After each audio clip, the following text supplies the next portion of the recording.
கூடியிருக்கப்பட்ட அனைவருக்கும் மைக் கரெக்டா இருக்கு. அந்த மைக்கை கொடுத்துருமா. அதான் கரெக்ட். இங்கே கரெக்டா இருக்கு. இங்கே கூடியிருக்கப்பட்ட அனைவருக்கும் என்னுடைய உபாசனா மூர்த்தி ஆகிய ஜெகத்மாதா பகலாமுகி தேவி அம்மனுடையும் மகா கணபதி பகவானுடையும் அனுகிரகத்தால் ஆயுர் ஆரோக்கிய சௌக்கிய சித்தி உண்டாகட்டும் என்று வேண்டுகிறேன். பெரியவா இப்போ கண்ணப்பன் சார் இவர் பேரு எங்களோட ஆலயத்துக்கு பக்கத்திலே இருக்கிறார்கள். அவர் வாத்தியாரா இருந்தாரு. பிளஸ் நிறைய புஸ்தகங்கள் எல்லாம் எழுதியிருக்கிறாரு. நம்மளை பற்றி நல்லா அவருக்கு தெரியும். இருந்தாலும் அவரோட வயசு கொஞ்சம் கஷ்டப்படுற மாதிரி இருக்கு உங்களிடம் பேசுறதுக்கு. அதனால என்னை பற்றி முதல்ல நானே சொல்லிடுறேன். நான் யாருன்னு முதல்ல நீங்க தெரிஞ்சிருக்கணும் இல்லையா? சூரியமங்கலம் அத்வைத வேத வித்யாபீடம் என்று ஒரு பிரஸ்தானம் தமிழ்நாட்டிலே இருக்கிறது. அது கனடேக்குறிச்சி தெற்கு பாப்பாங்குளம் மணிமுத்தார் ரோடிலே இருக்கிறது. அதாவது அம்பாசமுத்திரம் பக்கத்துல. அதோட பீடாதிபதி தான் நான் என்று சொல்றது மரியாதை இல்லை. நாம் என்று சொன்னால் உங்களுக்கு புரியும் என்று நினைக்கிறேன். நாம் சுவாமிமாராக இருக்கப்பட்டவர் எல்லாம் நான் என்று சொல்ல மாட்டாங்க, நாம் என்றுதான் சொல்லணும். அப்போ நாம் அதுக்கு பீடாதிபதி.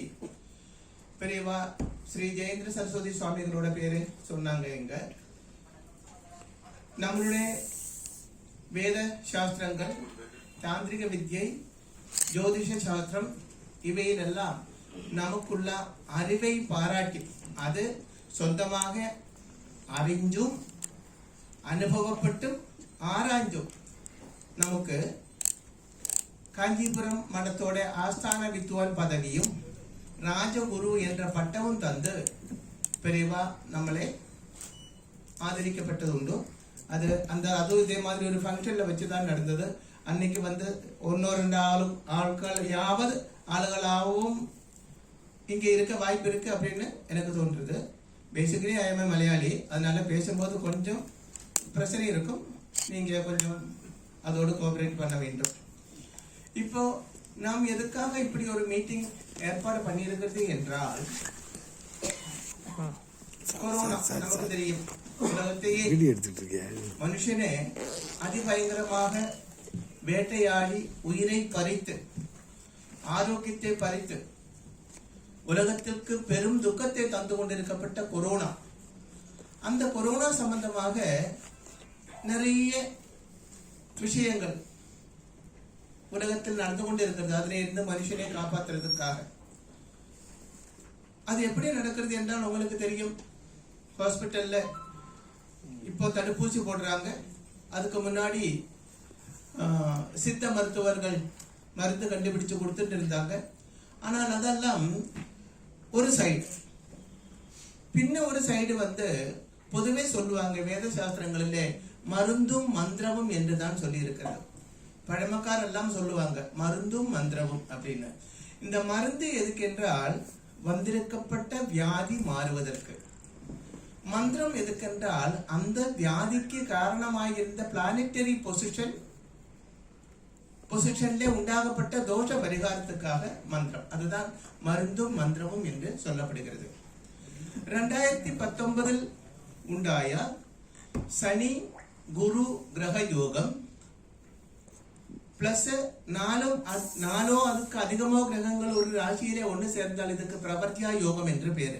2019 டிசம்பர் மாசத்துல பிரவர்த்தியா யோகம் இருந்தது தனுஷ் ராசியிலே.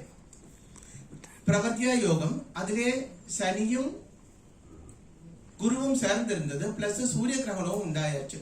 அந்த கிரக யோகம் தான் இந்த பெரிய ப்ராப்ளம் உலகத்தில் உருவாகுவதற்கு காரணம். இது அந்த காலத்துல அன்னைக்கு யூடியூப்ல இதை பார்த்துட்டு சொல்லியிருக்கிறேன். அதாவது தேவ பிரசனம் அப்படின்னு ஒண்ணு இருக்கிறது. தேவ பிரசனம் என்ன என்றால் உங்களுக்கு தெரியும். சபரிமலையில எல்லாம் தேவ பிரசனம் வைக்கிறது என்று நீங்கள் கேள்விப்பட்டிருப்பீங்க, டிவில எல்லாம் பார்த்திருப்பீங்க. ஒருவேளை நீங்கள் கூட அதுல கலந்திருக்க கூட வாய்ப்பு இருக்கு. ஏன்னா நீங்க மீடியா பர்சன்ஸ். அப்போ அந்த தேவ பிரசனம் எதுக்குன்னால் தெய்வத்தோட மனசு அறியறதுக்காக உள்ளதுதான் தேவ பிரசனம். அதே போல இந்த ப்ராப்ளம் உருவாகிய நேரத்தில் சூரியமங்கல அத்வைத வேத வித்யாபீடத்தில் வச்சு நாங்க ஒரு தேவ பிரசனம் வச்சு பார்த்தோம். அப்ப அந்த தேவ பிரசனப்படி தனுசு ராசியில் இந்த பிரவர்த்தியா யோகம் பிளஸ் சனி குரு கிரக யோகம் சூரிய கிரகணம் இதெல்லாம் உண்டாகும் போது அதுக்கு என்ன காரணம் என்றால் தெய்வ கோபம். அந்த தெய்வ கோபத்தினால தான் தெய்வம் கொடுக்கப்பட்ட ஒரு பனிஷ்மெண்ட், ஒரு எச்சரிக்கை, அதுதான் இந்த ப்ராப்ளத்துக்கு காரணம் என்று தெரிஞ்சு கொண்டு அப்புறம் மருந்தும் மந்திரமும். அப்போ இந்த பிளானட்டரி பொசிஷனுக்கு, அதாவது தெய்வ கோபத்துக்கு மருந்து சாப்பிட்டால் போராது, அதுக்கு யாகங்களும் பூஜைகளும் செய்ய வேண்டும். ஒரு மந்திரம் ஜபிக்கும் போல் 25% அதிலிருந்து நமக்கு குணம் உண்டாகும், பலன் கிடைக்கும். பூஜை பண்ணும் போது 50, அதே மந்திரம் கொண்டு பூஜை செய்யும் போது 50% பலன் உண்டாகும். இதே யாகமாயிருந்தால் 100% பலன் உண்டாகும். இதை தெரிஞ்சு கொண்டு அன்னைக்கு இந்த யாகத்துக்கு, அதாவது இந்த ப்ராப்ளத்துக்கு பரிகாரமாக என்ன செய்ய வேண்டும் என்று வேதங்களில் ஆராய்ச்சி பண்ணும் பொழுது அதுல தரணி ரக்ஷா மகா யாகம் ரொம்ப பவர்ஃபுல் என்று பார்த்தோம். தரணி ரக்ஷா மகா யாகம் முக்கியமாக அதர்வண வேதத்தில் அடிப்படையில் தான் செய்கிறது. வேதங்களில் எல்லா வேதங்களும் 4 வேதங்களும் எதற்காக என்றால் மனுஷனோட சுகம், சந்தோஷம், சமாதானம், சமிருத்தி, அதுக்கப்புறம் வாழ்க்கைக்கு இறுதியில், அதாவது மரணத்தில், மரணசேஷம் ஆத்ம சாந்தி உண்டாக வேண்டும், ஆத்மாவுக்கு மோட்ச பிராப்தி உண்டாக வேண்டும். இதற்குள்ளதுதான் வேதங்கள் 4. பொதுவே தமிழ்நாட்டில் நிறைய பேர் சொல்றது நான் கேட்டிருக்கேன், அதர்வ வேதம் அது அகற்றி வைக்க வேண்டியது, அது நல்லதல்லே, அப்படி பல பேர் சொல்லி நானும் கேட்டிருக்கேன். ஆனால் அப்படி அல்லே. அது 4 யுகங்களில கடைசி யுகமாக இருக்கப்பட்ட கலியுகத்தில் நாம் வாழ்ந்து கொண்டிருக்கோம். கலியுகத்தில் தான் தர்மம் க்ஷயிச்சு அதர்மம் பயங்கரமாக தலை தூக்கி தாண்டவம் ஆடப்பட்டது. அந்த நேரத்தில் மற்ற வேதங்கள் இங்கே யூஸ் ஆகாது. அதற்கு தகுந்த ஒரு மந்திர பவர் தேவை இருக்கிறது, அதுதான் அதர்வ வேதம். அது மட்டுமல்ல, அதர்வண வேதத்திலே உள்ள 1200 மந்திரங்களும் யாக மந்திரங்களும் ருக்கு வேதத்திலே உள்ளதுதான். அப்போ பின்ன அதர்வ வேதம் மோசம் என்று சொல்லி எப்படி மாற்றி நிறுத்த முடியும்? அப்போ அந்த அதர்வ வேத விதி பிரகாரம் இப்போ இருக்கப்பட்ட, அதாவது பூமியில் உருவாக்கப்பட்ட அந்த கொரோனா என்ற மகா வியாதிக்கு, அதாவது கண்ணுக்கு தெரியாத ஒரு அசுர சக்தி மனுஷனே கொன்னொடுக்கிக்கிட்டே இருக்கிறது. அதை நிகிரகம் செய்ய வேண்டும், அதிலே இருந்து உலகத்தை ரட்சிக்க வேண்டும், நமது நாடை ரட்சிக்க வேண்டும். அதற்கு ஒரு மகா யாகம் செய்ய வேண்டும். அப்படி செய்கிறது ஆயிருந்தால் அதிலே இருந்து வெளியிலே வந்து விடலாம். இப்போ உங்களுக்கு ஒரு சிறிய சந்தேகம் இருக்கும். நீங்க பிரசுரத்துல பார்த்து சொன்னீங்க, அதை எப்படி நம்புறது என்று. அதுக்கு 1000 உதாரணங்கள் என்கிட்ட இருக்கிறது. அதுக்கு ஒண்ணு சொல்றேன், சந்தர்ப்பத்துக்கு தகுந்தபடி. அது ஏன் சொல்றது என்றால் உங்களுக்கு அது விளங்குறதுக்காக, உங்களுக்கு அது புரியறதுக்காக, உங்களுக்கு அது கன்ஃபார்ம் ஆகிறதுக்காக. ஒரு டைம்ல இந்தியா டுடே என்ற பத்திரிகையில, மலையாளத்துல இந்தியா டுடே மந்த்லி தானே, அதுல நான் எழுதிட்டு இருந்தேன், மந்த்லியோ வீக்லியோ தெரியல, இப்போ ஞாபகம் இல்லை. அதுல ஒரு கோலம் எனக்கு கொடுத்து கொண்டு இருந்தது. அதுல இந்த அஸ்ட்ராலஜிக்கல் வாரபலம் பிளஸ் அதுல ஒரு கோலம், அதுல ஜோதிஷ வீட்சணம் அப்படின்னு எழுதி கொண்டு இருந்தது. அந்த ஜோதிஷ வீட்சணம் எப்படி என்றால், இந்தியாவிலே உள்ள பொலிட்டிக்கல் லீடர்ஸ் முக்கியமா தெரிஞ்சவங்க யாரோ அவரோட பலங்களை பற்றி தான் எழுதி கொண்டு இருந்தது. அப்படி இருக்கும்போது அந்த டைம்ல என்னுடைய சிக்ஷை ஒருவன் இருக்கு, என்னுடைய அட்வைஸ் கேட்டு அவன் தான் எழுதிக்கிட்டு இருந்தது. ஒரு நாள் நான் அன்னைக்கு மலேசியா இருக்கேன்.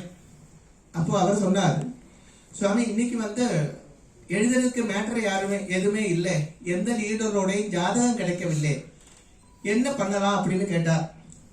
அப்போ இவர் இது பேசி சொல்லிக்கிட்டு இருக்கும்போது மலேசியால நான் இந்த சன் நியூஸ் வார்த்தை கேட்கறது உண்டு எப்பவுமே, அன்னைக்கும் இன்னைக்கும். அப்ப அதுல காஞ்சிபுரம் மடாதிபதியாயிருந்த ஸ்ரீ ஜெயேந்திர சரஸ்வதி சுவாமிகள் அவர்கள் ராமக்ஷேத்திரம் ராமபூமி அந்த பிரசனம் சம்பந்தமாக இஸ்லாம் லீடர்ஸுமாக பேச்சுவார்த்தை நடத்த போகிறது என்று நியூஸ் படித்தோம். உடனே அந்த நியூஸு கேட்டுட்டு சரி காஞ்சிபுரம் மடாதிபதியை பற்றி நீ எழுது. அப்ப என்ன எழுத வேண்டும் அது நான் பிரசனம் வச்சு பார்த்து சொல்றேன் அப்படி அவரிடம் சொன்னேன் அந்த பையனிடம். அப்போ அந்த பிரசனப்படி சுவாமிஜிக்கு 4 வருஷத்துக்கு அப்புறம் ஜெயில்வாசம் உண்டாகும் அப்படி பிரசனத்துல வருது. காஞ்சிபுரம் மடாதிபதியாயிருந்த பெரியவா இவர் அதை எழுத மறுத்தார். இது எழுதியாச்சுன்னா நமக்கு ப்ராப்ளம் வரும் இல்லையா, நீ எழுத அப்படின்னு எழுதியாச்சு. மடத்திலே இருந்து கேள்விகள் வந்தாச்சு. நிறைய பேர் வந்து அதை பற்றி கேட்டார். பெரியவா என்ன கூப்பிட்டு கேட்டார், நீ அதை எப்படி எழுதலாம், இது சரியல்லே. அந்த மாதிரி நம்ம ட்ராக்க மாறி போயிட்டு இருக்கு, ரொம்ப டைம் ஆகும். அதனால அது சுருக்கமா சொல்றேன். சுருக்கமா நான் பெரியவா கிட்ட சொன்னேன், பெரியவா தங்களுக்கு தங்களுக்கு சந்தேகம் இருந்திருந்தால் தங்களுடைய ஜாதகம் எனக்கு கொடுங்கள், அந்த ஜாதகத்தை கூட கன்ஃபார்ம் பண்ணிட்டு நான் அடிச்சு சொல்றேன். ஆனா என்ன பொறுத்த வரைக்கும் அப்ப எப்படி சொல்றேன்னா 3 இந்த கபடி ஜோடி இருக்கும் இல்லையா, அந்த ஜோடியை வச்சுட்டு நீங்க பல பேரும் பார்த்திருப்பீங்க, சும்மா முத்து மாதிரி இருக்கும். அது 3 + 3 இதை 3 வச்சுட்டு நான் இதை வச்சுட்டு இப்படி சொன்னேன், 3 3 + 3 = 7 அப்படின்னு சொன்னேன். அப்ப நிறைய பேர் கூட இருக்கிறாங்க, அவங்க கேட்டாங்க என்ன நான்சென்ஸ் பேசுறாங்க பாருங்க, 3 3 7 அப்படி சொல்றாங்க. இதே மாதிரி தான் இவர் சொல்றது, இவர் பணம் கறக்கிறதுக்காக சொல்றாங்க அப்படி சொன்னாங்க. அப்போ நான் சொன்னேன், அப்ப நீ சொல்லு எவ்வளவு 3 3. அவர் ஏதோ சொல்ல கேள்விக்கு ஆன்சர். அப்போ 6 அப்படி ஒரு 4 பேர்கிட்ட சொன்னேன். அப்போ கேட்டேன், அவர் எல்லாம் 6 அப்படின்னு சொன்னாங்க. அப்போ நான் சொன்னேன், இது 3 3 சேர்த்தால் 6 என்று எவ்வளவு தரோவா உங்களால சொல்ல முடியுமோ அதே மாதிரி என்னுடைய பிரசன சாஸ்திரப்படி 100% பெரியவாளுக்கு ஜெயில்வாசம் உண்டாகும். அது சொன்னா என்னால முடியும். அப்ப எந்த பிரச்சனையும் இல்லை. நானே ஒரு நாள் மடத்துல போகும்போது நமது சிஎம் ஆயிருந்த ஜெயலலிதா அம்மையார் அவர்கள் பெரியவாரை தரிசனம் பண்ணிட்டு வரதும் அங்க வச்சு நான் பார்த்திருக்கேன். அங்க வச்சு ஒரு மீட்டிங் நடந்திருக்கு.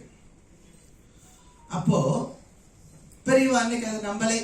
கடைசியில கேட்டாங்க அதுக்கு என்ன பரிகாரம் பண்ணணும் அப்படி எல்லாம் கேட்டாச்சு. கடைசியில பரிகாரம் எல்லாம் பண்ணிட்டாங்க.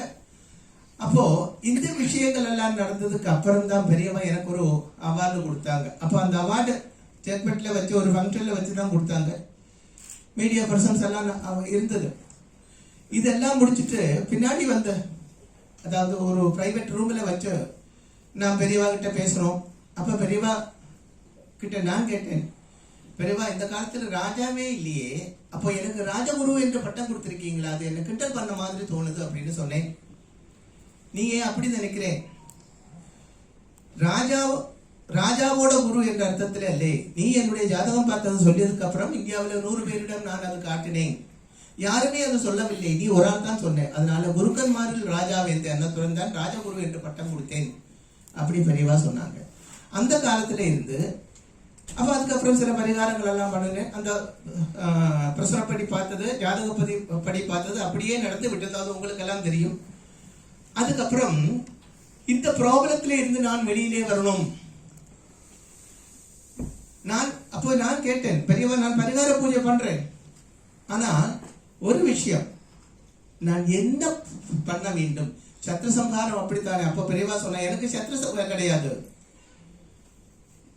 சத்தியம் ஜெயிக்கணும் என்று நீ பூஜை பண்ணு, சத்தியம் ஜெயிச்சா நான் ஜெயிச்ச மாதிரி அப்படி சொன்னாங்க. அந்த பூஜை பண்ணியாச்சு. அந்த பனி மாதிரி அந்த ப்ராப்ளம் மாஞ்சு போச்சு. அந்த காலத்துல இருந்து பெரியவாளுக்கும் எனக்கும் ரொம்ப ஒரு அடுப்பம். எப்போ நான் மடத்துல போயிருந்தாலும் எத்தனை பேர் இருந்தாலும் எல்லாரும் வெளியில போக சொல்லுவாங்க. உள்ளே தனியாக நாங்க கடல் சாத்திட்டு உட்கார்ந்து நிறைய பேசுவாங்க. அந்த காலத்தில் உலகத்திலே இருக்கப்பட்ட இந்துக்களுக்காக நிறைய நல்லது செய்ய வேண்டும், ஜனங்களை ரட்சிக்க வேண்டும், இந்த மாதிரி விஷயங்கள் தான் பெரியவா எப்பவுமே பேசுவாங்க. ஒரு நாள் என்கிட்ட சொன்னார், ஒரு பெரிய ப்ராப்ளம் உலகத்தில் வந்து கலியுகம் இல்லையா, அதுக்கு முன்னே பல காலங்களில் இப்படி எல்லாம் நடந்திருக்கு. நீங்க கூட இந்த கொரோனா காலத்துல டிவியில முன்காலத்துல நடந்த தோஷங்களை பற்றி எல்லாம் பார்த்திருப்பீங்க. அப்போ இந்த தோஷத்திலே இருந்ததெல்லாம் ஜனங்களை காப்பாற்ற வேண்டும். இது கலியுகம், எந்த நேரத்தில் வேண்டுமானாலும் ஒரு மகா விபத்து உண்டாகும். அதுக்கு நாம் எச்சரிக்கையாக இருக்க வேண்டும். ஒன்னாலே அது முடியும். ஏனென்றால் நீ பகலாமுகி உபாசகன். பகலாமுகி என்று சொல்லப்பட்டது சாட்சால் மகாதேவனே உபாசனை செய்யப்பட்ட தேவி. அதனால ஒன்னாலே முடியும். அது மட்டுமல்ல, ஒரு புக்கு கொடுத்தார், பகலாமுகி ரகசியம் என்ற அந்த புக்கோட பேரு. இது 500 வருஷத்துக்கு முன்னே உள்ள புக்கு. இதுல சர்வரட்சா கவசம் அப்படி ஒண்ணு சொல்லி இருக்கு. அதே நீ செய்து எல்லாருக்கும் கொடு அப்படின்னு சொன்னாங்க.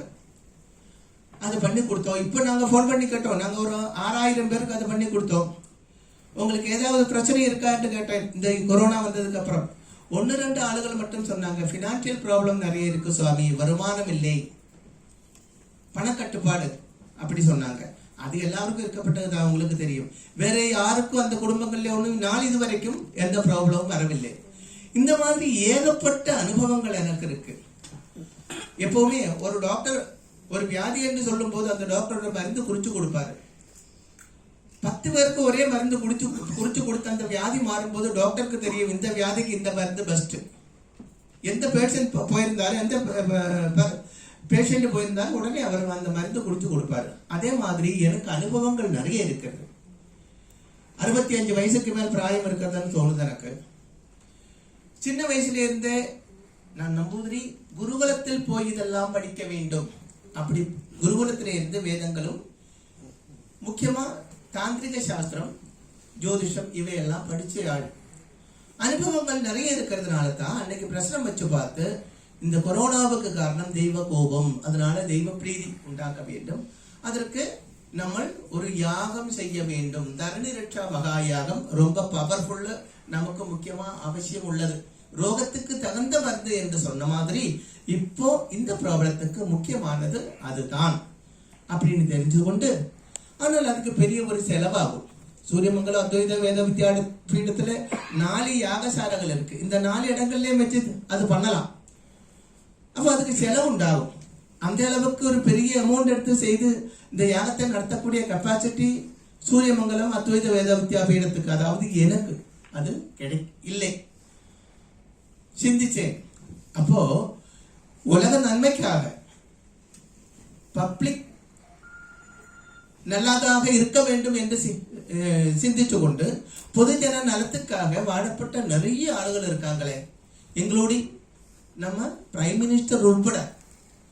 அது மட்டுமல்ல, அவங்க எல்லாம் வேத சாஸ்திரங்களும், என்னுடைய நம்பிக்கை வேத சாஸ்திரங்களும் இந்த தெய்வீகமும் எல்லாம் நம்பப்பட்ட ஆளுகள்.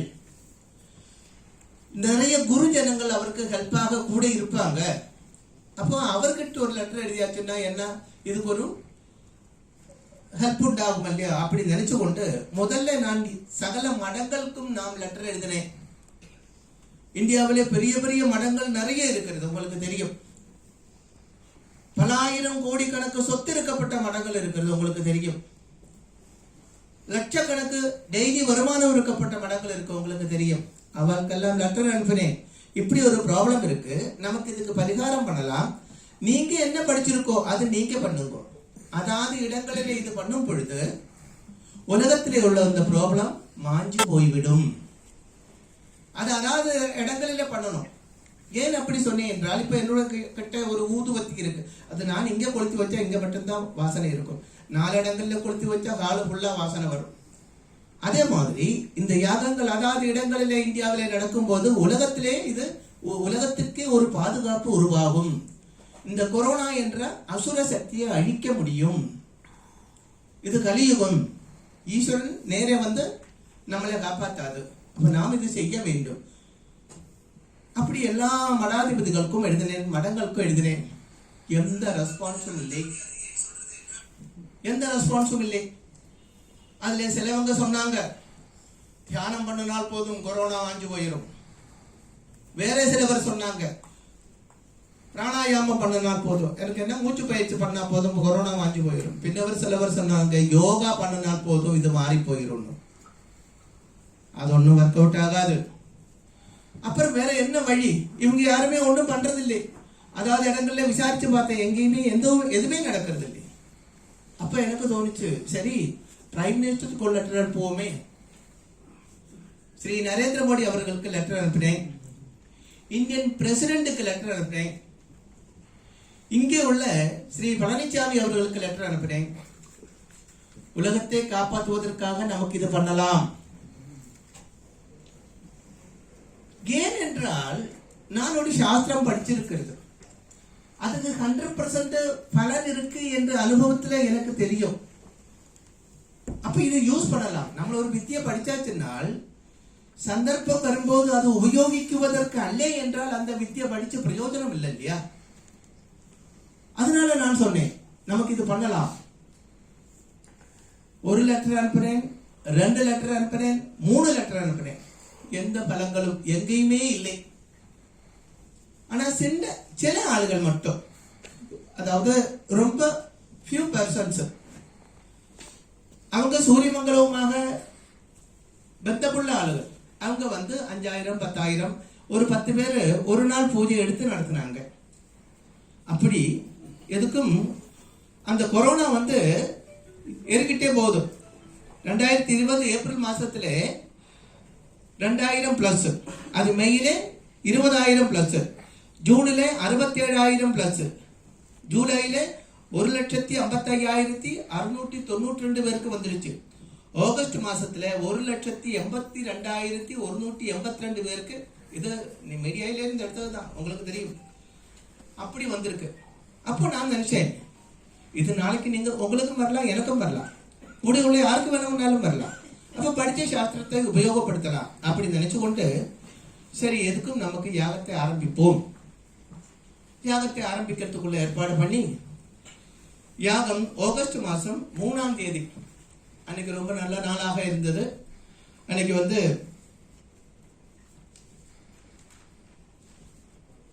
ரொம்ப சுபமாக ஒரு முகூர்த்தமாக இருந்தது. அன்னைக்கு அந்த யாகம் ஆரம்பிச்சாச்சு.